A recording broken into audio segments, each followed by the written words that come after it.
ৰূপহীহাটৰ ঘটনাক লৈ উত্তাল ৰাজ্যৰ ৰাজনীতি। ৰঙিয়া থানাত গোচৰ তৰিলে NSCY আৰু যুৱ কংগ্ৰেছে। ধুবুৰীৰ সাংসদ ৰকিবুল হুছেইনক আক্ৰমণ কৰা দুৰ্বৃত্তৰ বিৰুদ্ধে দুখনকৈ এজাহাৰ দাখিল কৰিলে ৰঙিয়া থানাত।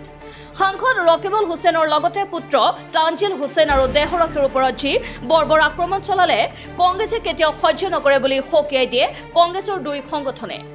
এই ঘটনাৰ লগত জড়িত দুৰ্বৃত্তক আটক কৰি দৃষ্টান্তমূলক শাস্তি প্ৰদানৰ দাবী জনাই ৰঙিয়াৰ কংগ্ৰেছীসকলে। অতি শীঘ্ৰে দুৰ্বৃত্তক আটক নকৰিলে ৰাজপথত জংগী আন্দোলন কৰাৰ হুংকাৰ দিয়ে যুৱ কংগ্ৰেছ আৰু NSCYৰ সদস্যসকলে।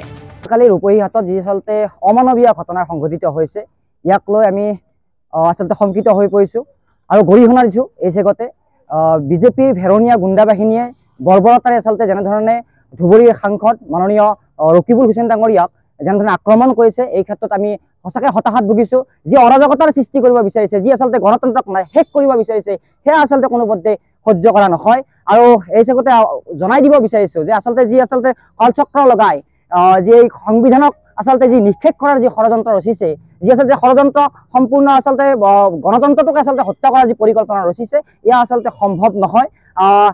সাংবিধানিক যিটো পদবীত থকা ব্যক্তি এজনক প্ৰতিনিধি এগৰাকীক এনেধৰণে বৰ্বৰতাভাৱে আক্ৰমণ কৰাটো এইটো অতি গ্ৰহণযোগ্য বিষয় হৈ পৰা নাই। আৰু দেহ আৰক্ষীকো আচলতে সোধাই নেৰিলে তেওঁলোকে। দেহ আৰক্ষীৰ ওপৰতে আচলতে গুলীয়াগুলীকৈ প্ৰহাৰ কৰা আমাৰ পৰিলক্ষিত হ'ল আৰু ভিডিঅ' ইতিমধ্যে ভাইৰেল হৈছে এই ক্ষেত্ৰত। আৰু আমি আজি এজাহাৰ ৰঙিয়া আৰক্ষী থানাত আমি ভাৰপ্ৰাপ্ত বিষয়াক আমি এজাহাৰ দিছোঁ।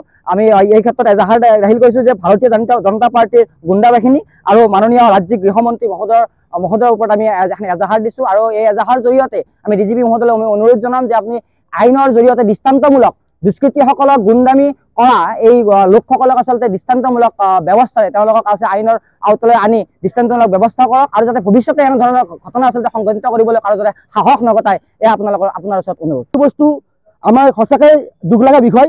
অকল যে তেখেতে কংগ্ৰেছৰ এজন বহুত ডাঙৰ নেতা বুলি নহয়, এইটো সকলোৰে ক্ষেত্ৰতে হ'ব পাৰে। আজি তেখেতৰ লগত হৈছে, কালি আমাৰ লগত হৈছে।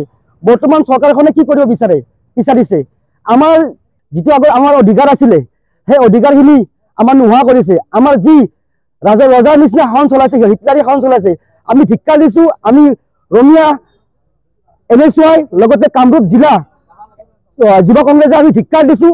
অনাগত সময়ত যদি দোষীবোৰক যদি উচিত শাস্তি নিদিয়ে, আমি অনাগত সময়ত জংগী আন্দোলন গঢ়িবলৈ যুৱ কংগ্ৰেছে বাধ্য হ'ব। আজি আমি ৰঙিয়া মহাবিদ্যালয় NSCY আৰু কামৰূপ জিলাৰ কামৰূপ ডিষ্ট্ৰিক্ট ইউথ কংগ্ৰেছে আমি ৰঙিয়া ভাৰপ্ৰাপ্ত মহোদয়ক আমি মেমৰেণ্ডাম দিছোঁ আৰু আমি এটা কেছ আমি ৰেজিষ্টাৰ কৰিবলৈ তেখেতক নিৰ্দেশ দিছোঁ।